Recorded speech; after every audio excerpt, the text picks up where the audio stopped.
Hello दोस्तों, welcome back to my channel. कैसे हो आप सब। आज फिर सुबह सुबह एक नया ब्लॉग और एक नया दिन लेके मैं आ गई हूँ। फिर वही बात, एक ही बात दिल जली कहती हूँ, आज फिर कह रही हूँ। कैसे मैं आजकल पोएम बनाती हूँ, है ना, बात करते करते। चलो शुरू करते हैं। मेरा नाम संचिता, अनकट संचिता के एक नए ब्लॉग में आप सबका स्वागत करते हैं। सुबह सुबह उठ के साग तैयार करने बैठ गई हूँ। ये एक फेमस साग है बंगाल का। आप लोगों को शायद पता होगा कि नहीं होगा, नहीं पता, बट हमारे बंगाल में इसका बहुत इस्तेमाल होता है। आज मैंने सुबह सोचा था पहले मैं नहा लेती हूँ, फिर सारा काम करूँगी खाना बनाते बनाते, क्योंकि देर हो जाती है, नहीं तो 3 बज जाता है खाना बनाते बनाते। तो इसीलिए सुबह उठ के ही मैं सब्जी बनाने के लिए सब्जी काटने बैठ गई हूँ। मुझे पता है सब्जी बनाने में इतना देर नहीं लगता, पर सब्जी काटने में बहुत टाइम लगता है और बहुत परेशानी भी लगती है। ऐसा लगता है कि बाप रे कितना टाइम लगता है सब्जी काटने में। और मेरा बूजो देखिए मेरे आगे पीछे घूम रही है, और उसके घूमने का एक मकसद ज़रूर है। ये मकसद आप लोगों को नहीं पता, मुझे पता है। उसको सुबह सुबह मम्मी की प्यारी प्यारी चाहिए, और मैंने उसको प्यार नहीं किया, तो ये घूम घूम के मेरे आगे पीछे इधर उधर करके मुझे देखे जा रही है। चलिए आप लोगों से बात करते करते साग को काट लेते हैं। साग को काटने के बाद फिर थोड़ी देर के बाद मैं आऊँगी। कितना बात करूँ आप लोगों से, बात करते करते थक जाती हूँ। चलिए एक आप लोगों को कहानी सुनाते हैं। मैं, पता है, बचपन में एकदम साग नहीं खाती थी। और क्यों नहीं खाती थी पता है आपको? एक बार मैं साग खाने लगी और साग के अंदर बहुत बड़ा सा एक कीड़ा निकला। मैंने अच्छी तरह से उसको मसल के, मुझे लगा वो साग है, ग्रीन कलर का ही था, और मैं खाते टाइम मुंह में आया तब मुझे महसूस हुआ कि वो साग नहीं था, वो एक कीड़ा था। तब से मुझे इतना साग में घिन आया कि मैंने खाना ही बंद कर दिया। फिर जब मैं प्रेग्नेंट हुई तो सबने बोला साग खाने से बच्चों के सिर में बाल बहुत अच्छे होते हैं। तब से मैंने साग खाना फिर स्टार्ट किया। सच में माँ बच्चों के लिए क्या क्या नहीं करती है ना। बचपन का इतना बड़ा एक हेट फिर मेरी पसंद में बन गई कि नहीं, मुझे बच्चों के लिए ये चीज़ करना पड़ेगा, और मैंने करना शुरू किया। और आप लोग यकीन नहीं करेंगे, ये वाली जो साग है ना, मेरे दोनों बेटी बहुत पसंद करती है।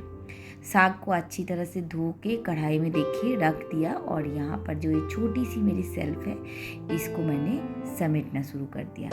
ये सेल्फ मैंने इसलिए बनाया था क्योंकि कबर्ड है ना, हर चीज़ अगर कबर्ड में रखा जाए ना तो बहुत जगह लगता है, और बार बार रखते खोलते कबर्ड ना ख़राब हो जाती है। तो इसलिए मैंने ये सेल्फ बनाया था।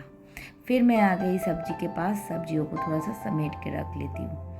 और आज आया है लौकी, फूल गोभी, तुरई, झींगे, तुरई, और भी बहुत, परवल, खीरा, बहुत सारी सब्जी। हफ्ते में एक दिन मेरे घर में सब्जी आता है। सब्जी लाने का डेली मेरे पतिदेव को टाइम नहीं है, उनको बहुत गुस्सा आता है डेली सब्जी लाने में। तो जब हम आर्मी में थे, हमारे घर में एक भैया रहते थे, वो सब्जी लाते थे। तो इनको तो सब्जी लाने की आदत ही नहीं है। अभी बरसात का टाइम है, मैं उनको बार बार मना कर रही हूँ फूल गोभी मत लाया करो, फिर भी फूल गोभी ला रहे हैं। और इस टाइम के फूल गोभी में कीड़े बहुत मिलते हैं, बट वो मेरी बात सुनते ही नहीं है, वो कीड़ा ही लेके मुझे खिलाएंगे। तो मैंने बच्ची को बोला थोड़ा सा किचन में जाके सब्जी देख लो और मुझे 2 कटोरी दे दो, मैं थोड़ा सा सब्जी और काट लेती हूँ, क्योंकि हम बंगालियों के घर में एक सब्जी कभी नहीं बनता।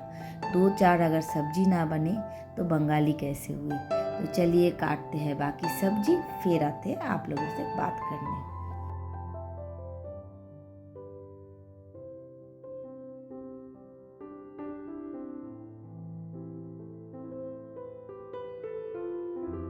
सब्जी काटने के बाद मैं आ गई डाइनिंग टेबल पे। उधर सब्जी पक रही है और यहाँ पर मेरा घर पक रहा है मतलब घर को साफ सफाई चल रही है, क्योंकि अगर एक ही जगह पे बैठी रहूँ तो कैसे चलेगा, घर का काम कौन करेगा। तो सब्जियों को रखने के बाद मैंने थोड़ा डाइनिंग टेबल को साफ़ किया और थोड़ा सा झाड़ू लगाया, क्योंकि सब्जी काटा था तो चारों तरफ एकदम बहुत सारा गंदा हो रहा था। थोड़ा झाड़ू झूड़ू लगा दूंगी, घर को क्लीन अप कर लूँगी, फिर जाऊंगी किचन में। कभी इधर कभी उधर कभी उधर। और आप लोगों को एक फ़नी बात बताऊँ, बचपन में ना मैं बहुत झाड़ू लगाना पसंद करती थी और मेरे हिस्से का काम में झाड़ू ही आता था। बट अब मुझे बहुत चीर मचता है झाड़ू लगाने के लिए। क्या करे, आज ना मेरी मेट नहीं आई थी तो मुझे झाड़ू लगाना पड़ा। और मैं जब झाड़ू लगाती हूँ ना तो मुझे बहुत डीप क्लीन करने की आदत है। ये आदत ना मुझे बदलनी पड़ेगी। कुछ आदतें अगर नहीं बदलूँगी ना तो सच में मैं ज़िंदगी में आगे नहीं बढ़ पाऊँगी। तो मुझे लगता है थोड़ा थोड़ा मुझे बदल लेना चाहिए अपने आप को। देखिए, डीप क्लीन करते करते उधर मेरा खाना बन रहा है और मैं जाले उतारने आ गई हूँ। जाले भी उतार लिया और बेड के नीचे भी साफ़ कर लिया। पूरा साफ़ सफाई करके ही झाड़ू लगाती हूँ। टाइम पास नहीं होता मेरे से। मैं ज़िंदगी में कोई भी काम टाइम पास की तरह नहीं किया।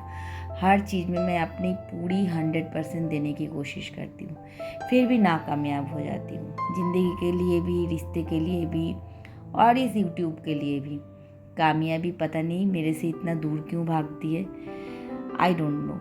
स्ट्रगल तो मैं पूरा करती हूँ, पर हाँ, उसका फल मुझे उतना 100% मिलता नहीं है। थोड़ा सा कम ही मिलता है मेरे हिसाब से। और मैंने ये चीज़ नोटिस किया हुआ है कि हमेशा मुझे ना फल बहुत कम मिलता है, रिश्ते में भी और जो भी है, जो चीज़ में भी मैंने 100% एफर्ट लगाया। बहुत लोग मुझे जजमेंट भी कर लेते हैं, सोचते हैं मैं बहुत गुस्से वाली हूँ, बट वैसे हूँ नहीं। एक्चुअली बचपन से मैंने इतना स्ट्रगल किया है और स्ट्रगल को इतना देखा है, तो मेरी लाइफ थोड़ी सी ऐसी हो गई है। मुझे कई बार ना थोड़ा सा हर्ष होना पड़ता है। कई चीज़ें मैं बहुत इजीली नहीं ले पाती हूँ। तो चलिए, उधर का काम हो गया। आ गई सब्जी रखने के लिए, सब्जी बनाने के लिए। सब्जी भी बनाना ज़रूरी है, काट लिया पीट लिया। और ये साड़ी जो आप लोग देख रहे हैं ना, ये साड़ी मैंने बहुत शौक से ख़रीदा था। ये ब्लैक थी और एक बार धोने के बाद ये नीली पड़ गई है।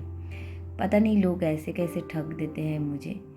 कई बार मैं सोचती हूँ मुझे लोग बहुत आसानी से ठग देते हैं। पता नहीं मुझे वो ठगते हैं कि अपने आप को ठगते हैं।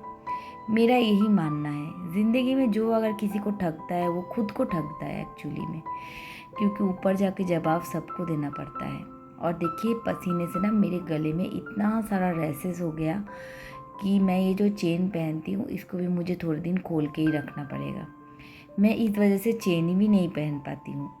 सब कोई मुझे बोलते हैं तुम गले में एक चेन क्यों नहीं पहन के रखते हो, पर क्या करूँ, इतनी जो गर्मी है, चेन पहनती तो गले में रैसेस हो जाता है। तो आ गई हूँ, थोड़ा सा डाइनिंग टेबल पे बैठूँगी, थोड़ा पानी पीऊँगी, थोड़ा हवा लूँगी, इधर उधर देखूँगी, फिर जाके किचन में जाऊँगी। तो आप लोग भी मेरे साथ बैठ के थोड़ा सा रेस्ट कीजिए और मैं क्या कर रही हूँ देखते रहिए। ये जो डाइनिंग टेबल है ये बहुत ज़रूरी जगह है, ये मेरे घर का पार्लियामेंट है। पहले भी मैंने बताया, फिर आज बता दिया, आप सबको पता चल गया अब तक।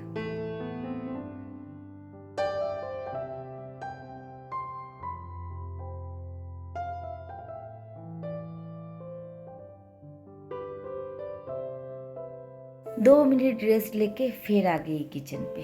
रेस्ट लेने का टाइम किसके पास है, मेरे पास तो सच में नहीं है। सब्जी जल जाएगी तो डांट भी बहुत पड़ेगी। क्या कर रहे थे, सच में पति लोगों को लगता है कि घर की वाइफ ना कुछ काम नहीं करती। ज़रूर एक बार कोई ना कोई बात पे पूछ लेते हैं क्या कर रहे थे सारा दिन। हम लोग तो बैठ के पंखे के नीचे हवा ही खाते हैं, ये इन लोगों को लगता है। और पता है, इस बरसात में पता नहीं ये कहाँ से लेके आए हैं हरा धनिया। सब्जी में हरा धनिया पड़ता था तो बहुत टेस्टी लगता है ना। और हमारे घर में तो ये बहुत सब पसंद करते हैं, फूल गोभी की सब्जी में हरा धनिया टमाटर के साथ। और टमाटर की तो बात मत करो, मैंने तो लॉकर में टमाटर रखना शुरू कर दिया है।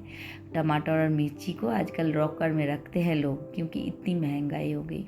दिन ब दिन महंगाई भी इतनी बढ़ती चल जा रही है। सब बोलते हैं संचिता जी आप तो पैसे वाले हो, आपको किस चीज़ की ज़रूरत है, आप ये मत करो, आप वो मत करो। आजकल के ज़माने में अगर घर में 4 मेंबर हो और 4 मेंबर ना कमाएं तो घर नहीं चलता। और देखिए क्या सब्जी बनाया है, धनिया की चटनी, साग और फूलगोभी आलू की सब्जी और चावल। और मैं बैठ गई हूँ खाने के लिए। और खाना खाते जब शुरू करती हूँ तब तो कैमरा ऑन रहता है, जब खाना शुरू करती हूँ तब मुझे बड़ा शर्म आता है। ऐसा लगता है कैसे लोगों को खाना खा के दिखाऊं, तब मैं कैमरा बंद करती हूँ। तो आज भी वही करूँगी। लड़की घर में थी तो उसने मुझे खाना परोस दिया। मैं अपने हाथ से कभी भी खाना नहीं परोसती जब तक लड़की रहती है। पता नहीं कब तक वो घर में रहेगी और कब तक परोसेगी, बट जब तक है तब तक तो परोस के वो मुझे देती है। तो चलिए खाना खाते हैं और आज का ब्लॉग यहीं पर ख़त्म करते हैं। आई होप आप सबको मेरा ब्लॉग अच्छा लगता होगा, मेरी कमेंट्री अच्छी लगती होगी। अगर अच्छा लगे संचिता जी को सपोर्ट कीजिए, आप लोगों की सपोर्ट की बहुत ज़रूरत है। और हाँ, बेल आइकन को ऑल करना नहीं भूलना, तो मेरा नया ब्लॉग आएगा तो आप लोगों को पता चल जाएगा। आज के लिए इतना ही। आप सबको मेरा बहुत सारे प्यार के साथ बाय।